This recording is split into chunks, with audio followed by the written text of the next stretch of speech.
My name is John, and for over a decade, I worked the night shift at St. Mary's Hospital, a crumbling relic in a forgotten corner of Willow Creek. They say the hospital was built on cursed ground, that something lingers in its walls, something that watches, waits, and whispers. The locals talk of a little girl burned alive in a fire that gutted the pediatric wing 50 years ago. Her name was lost to time, but her presence, it's undeniable. These are three true stories from my time at St. Mary's, stories that still haunt me. Believe me or not, but one thing's certain, you don't walk those halls at night and come out the same.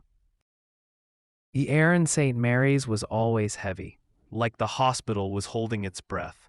I'd heard the rumors, whispers of footsteps with no source, lights flickering in empty rooms, but I brushed them off.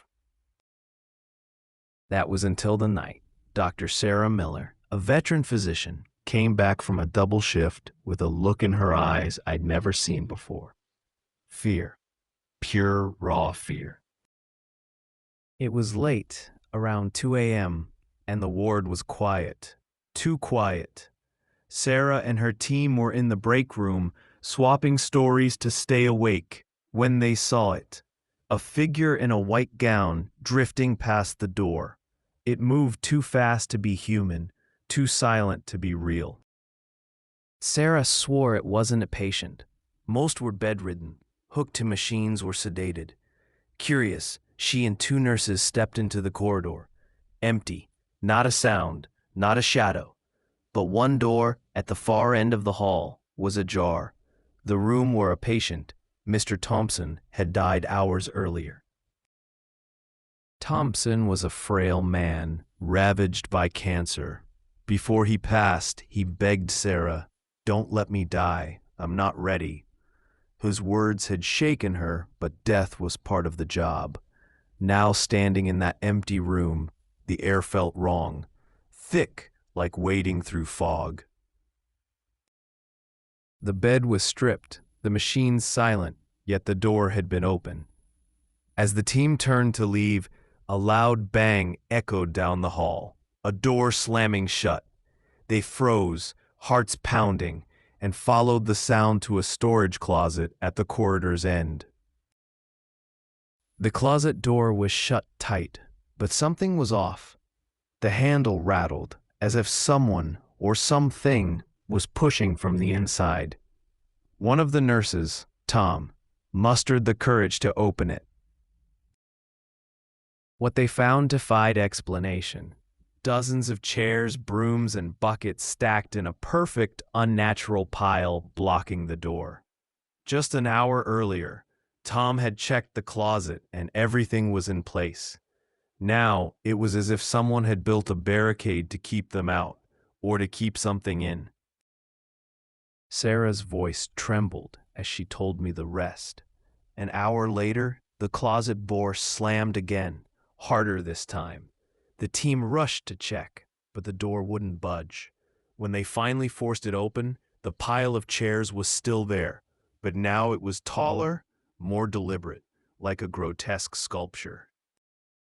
No one could explain it. Sarah called the hospital chaplain, who blessed the ward under the flickering fluorescent lights. The rest of the night passed in silence, but Sarah never forgot the weight of those unseen eyes watching her. I'd seen my share of strange things at St. Mary's, but nothing prepared me for what happened to Michael, a med student I mentored. He was a skeptic, the kind who laughed off ghost stories. But after one night in room 58, he wasn't laughing anymore. Michael and his friend David were pulling a late shift in the surgical ward.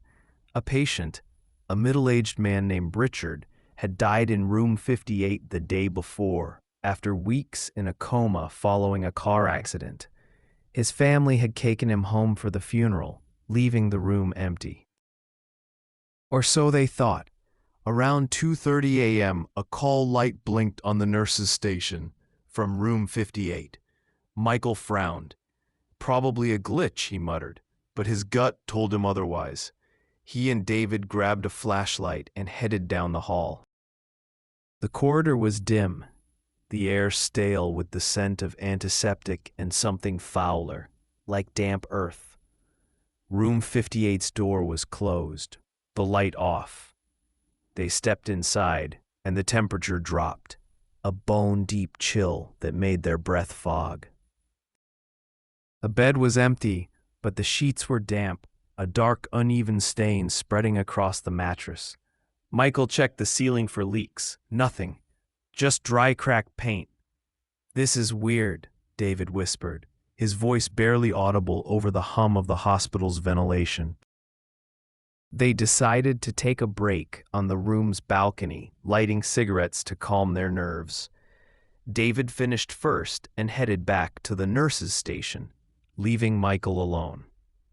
As he scrolled through his phone, leaning against the rusted railing, he felt a sudden dizziness, like the world tilted beneath him.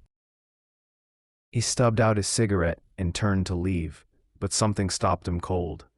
The bed. The stain was larger now, glistening under the moonlight, and it smelled rotten, like stagnant water left too long. Then it happened. A voice, deep, guttural, screamed his name. "Michael!" It came from behind him, inside the room. He spun around, heart hammering, but the room was empty. The door was still closed, the light off. Panic surged through him. He bolted out, slamming the door behind him, and ran to the nurse's station. David was there, pale as a ghost. "You heard it too, didn't you?" David asked. Hours earlier, he'd felt the same chill, heard the same voice call his name. The next day, Michael returned to room 58, driven by a need to understand. The stain was gone, but something new caught his eye. A faint heart shape in the ceiling's peeling paint, directly above where the stain had been. It hadn't been there before. He never worked a night shift in that ward again. This last story is the one that keeps me awake at night. It was my shift years ago in the internal medicine ward. The hospital was a labyrinth of long corridors and flickering lights, and at night it felt alive, too alive. I was on duty with Emily, another nurse, splitting the shift. From midnight to 3 a.m., I rested while she patrolled. At 3, I took over, doing my rounds to check on the patients. The ward was eerily calm, the kind of quiet that feels like it's waiting to be broken. I was in the kitchen, brewing coffee, when the call bell rang from room 2. Odd, since the two patients there, Mrs. Carter and Mrs. Evans, were elderly women in comas, their frail bodies barely clinging to life. I walked to the room, my footsteps echoing in the empty corridor. The air grew colder with every step, and a faint hum, like distant whispers, buzzed in my ears. Inside, Mrs. Carter was sitting up, her skeletal frame unnaturally rigid. Her eyes were wide, pupils dilated to black voids, staring at nothing. I froze. "Mrs. Carter, are you okay? Why did you ring the bell?" Her head didn't move, but her voice, weak, trembling, cut through the silence. "I didn't ring it. I was talking to her."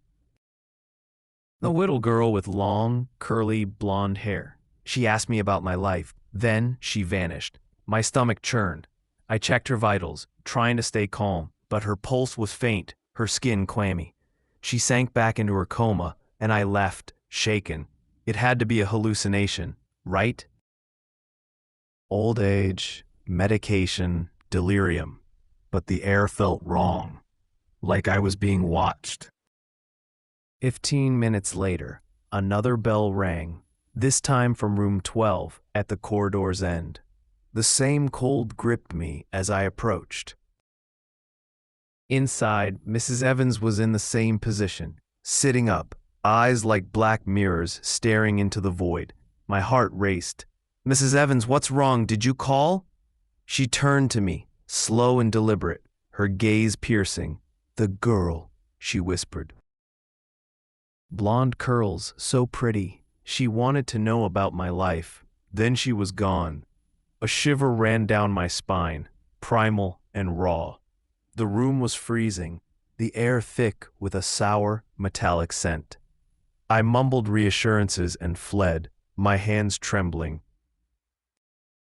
Back in the kitchen, I tried to rationalize it. Two comatose patients, awake, speaking of the same girl? Impossible. I smoked a cigarette to steady my nerves, but the feeling of being watched grew stronger.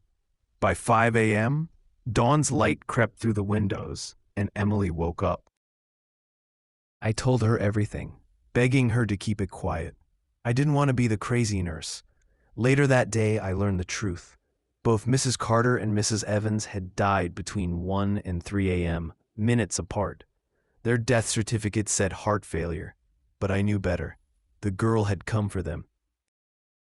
I left St. Mary's years ago, but the memories cling to me like damp rot. The hospital's still there, boarded up, its windows like empty eyes. They say the girl's still inside, wandering the halls, asking her questions. Sometimes I wonder if she's looking for me, waiting for the night I close my eyes and don't wake up. If you ever find yourself in Willow Creek, stay away from St. Mary's. Some doors are better left closed.